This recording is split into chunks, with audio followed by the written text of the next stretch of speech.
Hello, welcome back to our channel. അപ്പോൾ നമുക്കറിയാലേ, യു കെയിൽ വൈറ്റ് പേപ്പർ ഇമിഗ്രേഷൻ പോളിസി വന്നിട്ട് ഇപ്പോൾ ഏതാണ്ട് ഒരു 1 month ആവാറായിട്ടുണ്ട്. അപ്പോൾ നമ്മൾ ഓൾറെഡി നമ്മുടെ ചാനലിൽ ഒരു വീഡിയോ ചെയ്തതായിരുന്നു അതിൻ്റെ ഒരു ഡീറ്റെയിൽ ആയിട്ടുള്ള ഒരു അനാലിസിസ് ഒക്കെ വെച്ചിട്ട്. അപ്പം ആ ഒരു ടൈമിലൊക്കെ നമ്മൾ ഏറ്റവും കൂടുതൽ ക്വസ്റ്റ്യൻസ് കിട്ടിക്കൊണ്ടിരുന്നത് ഇന്റർനാഷണൽ സ്റ്റുഡൻസിൻ്റെ ഭാഗത്തുനിന്നാണ്. പ്രത്യേകിച്ച് ഫീസൊക്കെ അടച്ചിട്ട് ഈ വരുന്ന ഇൻടേക്കുകളിലൊക്കെ കയറി വരാനിരിക്കുന്ന സ്റ്റുഡൻസിൻ്റെ ഭാഗത്തുനിന്നാണ് നമുക്ക് ഏറ്റവും കൂടുതൽ ക്വസ്റ്റ്യൻസ് വന്നുകൊണ്ടിരുന്നത്. അപ്പോൾ ഇന്നിപ്പോൾ എൻ്റെ കയ്യിൽ കിട്ടിയൊരു കാര്യമാണ് UKCIS എന്ന് നിങ്ങൾ കേട്ടിട്ടുണ്ടോ? മീൻസ് ഒരു ഇന്റർനാഷണൽ സ്റ്റുഡൻ്റ് ആയിട്ട് യു കെയിലേക്ക് വരാനിരിക്കുന്ന ഒരാളാണെങ്കിൽ നിങ്ങൾ നോട്ട് ചെയ്ത് വെക്കേണ്ട ഒരു ഓർഗനൈസേഷൻ ആണ് കേട്ടോ അവർ. യു കെയിലേക്ക് ഇനി വരാനിരിക്കുന്നവർ മാത്രമല്ല, സ്റ്റുഡൻ്റ് ആയിട്ട് ഇപ്പോൾ യു കെയിലുള്ളവർക്കും നോട്ട് ചെയ്ത് വെക്കാൻ പറ്റുന്ന ഒരു ഇൻസ്റ്റിറ്റ്യൂഷൻ ആണ് കേട്ടോ അവർ. UK council for international students affairs. അവർ ശരിക്കും ഒരു ചാരിറ്റബിൾ ഇൻഡിപെൻഡന്റ് ഓർഗനൈസേഷൻ ആണ്.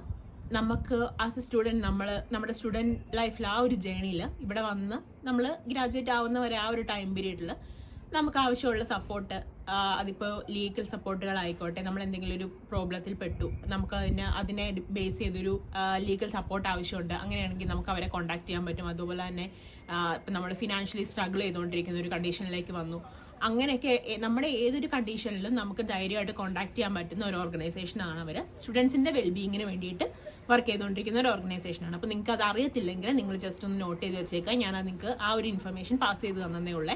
അപ്പം നമ്മുടെ പോയിന്റ് അതല്ല, അവർ റീസെന്റ് ആയിട്ട് ഒരു ആർട്ടിക്കിൾ പബ്ലിഷ് ചെയ്തിട്ടുണ്ട്. മീൻസ് അത് മെയിനായിട്ട് ചെയ്യുന്നത് ഈ ഒരു വൈറ്റ് പേപ്പർ പോളിസി അത് ഇന്റർനാഷണൽ സ്റ്റുഡൻസിനെ ഏത് രീതിയിൽ അഫക്റ്റ് ചെയ്യും, അല്ലെങ്കിൽ നമ്മളെ ഏത് രീതിയിൽ അത് ബാധിക്കും എന്നുള്ളതിനെ കുറിച്ചാണ്. നമുക്ക് ജസ്റ്റ് ആ ആർട്ടിക്കിളിൽ കൂടി ഒന്ന് പോയിട്ട് വരാം.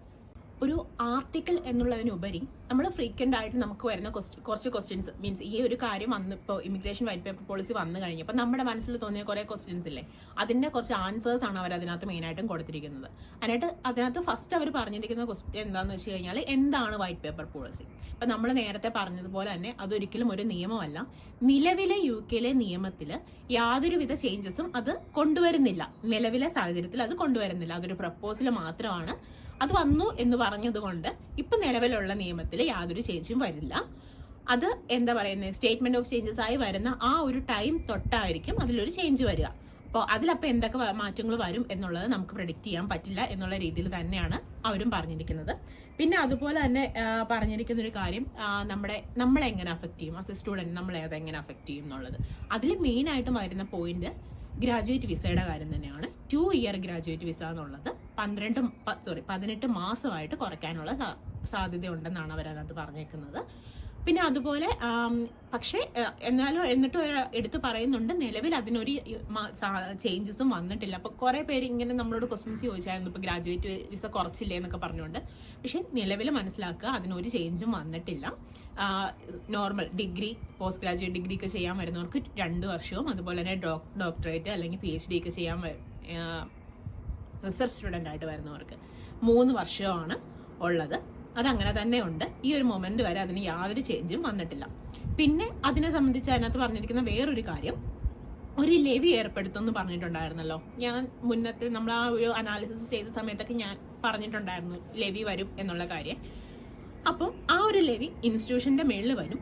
6% ആയിരിക്കും അതുണ്ടാവുക. അപ്പോൾ അത് വന്നു കഴിയുമ്പോൾ ഓട്ടോമാറ്റിക്കലി എന്താ വരിക, നമ്മുടെ കോഴ്സ് ഫീയിൽ ഒരു കൂടുതൽ വരാനൊക്കെയുള്ള സാധ്യതയുണ്ട്. അതും ഫ്യൂച്ചറിലേക്കുള്ള കാര്യമാണ്.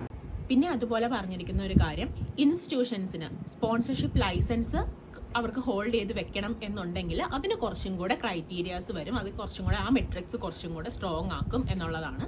പിന്നെ അതുപോലെ തന്നെ ഇംഗ്ലീഷ് ലാംഗ്വേജ് റിക്വയർമെന്റ്, ഇതൊക്കെയാണ് മെയിനായിട്ടും സ്റ്റുഡൻസിനെ അഫക്റ്റ് ചെയ്യാൻ പോകുന്നത്. ഇൻസ്റ്റിറ്റ്യൂഷൻസിന് വരാൻ പോകുന്ന നിബന്ധനകൾ എന്തൊക്കെയാണെന്ന് വെച്ച് കഴിഞ്ഞാൽ, നിലവിൽ വിസ റെഫ്യൂസൽ എന്ന് പറയുന്ന 10% താഴെയായിരുന്നു.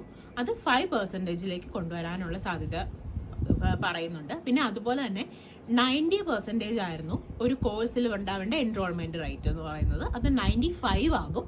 അതുപോലെ തന്നെ 90% ആൾക്കാരെങ്കിലും കോഴ്സ് കംപ്ലീറ്റ് ചെയ്ത് ഇറങ്ങിയാൽ മാത്രമാണ് ഇൻസ്റ്റിറ്റ്യൂഷൻസിനെ അത് ഹോൾഡ് ചെയ്യാനുള്ള റൈറ്റ് ഉണ്ടാവുള്ളൂ. ഇതൊക്കെയാണ് ഇൻസ്റ്റിറ്റ്യൂഷനുകളെ അഫക്റ്റ് ചെയ്യാൻ പോകുന്ന കാര്യം.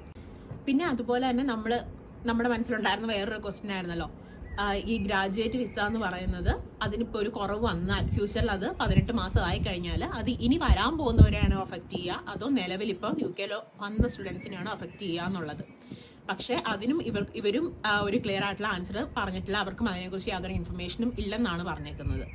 അപ്പോൾ നിലവിൽ ഇതൊക്കെയാണ്. അപ്പോൾ ഇന്ന് ഞാൻ ജസ്റ്റ് അതൊന്ന് റീഡ് ചെയ്ത് പോയപ്പോൾ എനിക്ക് നിങ്ങളുമായിട്ടും കൂടെ ഒന്ന് ഷെയർ ചെയ്യണമെന്ന് തോന്നി. കാരണം നമുക്ക് അറിയാലോ, പേഴ്സണലി നമ്മുടെ അടുത്ത് മെസ്സേജ് അയക്കുന്ന ഒരുപാട് പേരുണ്ട്, അവരുടെ കൺഫ്യൂഷൻസും ക്വസ്റ്റ്യൻസും ഒക്കെ കേട്ടുകൊണ്ടിരിക്കുന്നതല്ലേ. അപ്പോൾ നിങ്ങൾ ഈ ഒരു ഇൻസ്റ്റിറ്റ്യൂഷന്റെ കാര്യം കൂടെ ജസ്റ്റ് ഒന്ന് മൈൻഡിലേക്ക് വെച്ചേക്കുക. അപ്പോൾ എനിക്കറിയാം ഒരുവിധം ഇന്റർനാഷണൽ സ്റ്റുഡന്റ് ആയിട്ടൊക്കെ വരാൻ നിൽക്കുന്നവർ ഉറപ്പായിട്ട് നോട്ട് ചെയ്ത് വെച്ചിരിക്കുന്ന ഒരു ഓർഗനൈസേഷൻ ആയിരിക്കും ഇതെന്ന്. എന്നാലും അറിയില്ലാത്തവർ ഒന്നുകൂടി നോട്ട് ചെയ്ത് വെച്ചേക്കുക. UK council for international students affairs. നിങ്ങൾ അവരുടെ വെബ്സൈറ്റിൽ ഒന്ന് കയറി ചെക്ക് ചെയ്യുവാണെങ്കിൽ അവരും കുറെ സ്കോളർഷിപ്പ് ഓപ്പർച്യൂണിറ്റീസും ഫണ്ട് സപ്പോർട്ടൊക്കെ കൊടുക്കുന്നുണ്ട്. അപ്പോൾ നിങ്ങൾ ജസ്റ്റ് ചെക്ക് ചെയ്ത് നോക്കുക, നിങ്ങൾ തന്നെ ചെക്ക് ചെയ്ത് നോക്കുക. അപ്പോൾ എന്തെങ്കിലുമൊക്കെ നിങ്ങൾക്ക് സ്യൂട്ടബിൾ ആയിട്ട് കാണുവാണെന്നുണ്ടെങ്കിൽ അപ്ലൈ ചെയ്യുകയും കാര്യങ്ങളൊക്കെ ചെയ്ത് നോക്കുക കേട്ടോ. അപ്പോൾ ഇത്രയേ ഉള്ളൂ. ഈ ഒരു ചെറിയ ഇൻഫർമേഷൻ നിങ്ങളിലേക്ക് പാസ് ചെയ്യാനായിരുന്നു ഇന്നത്തെ വീഡിയോ.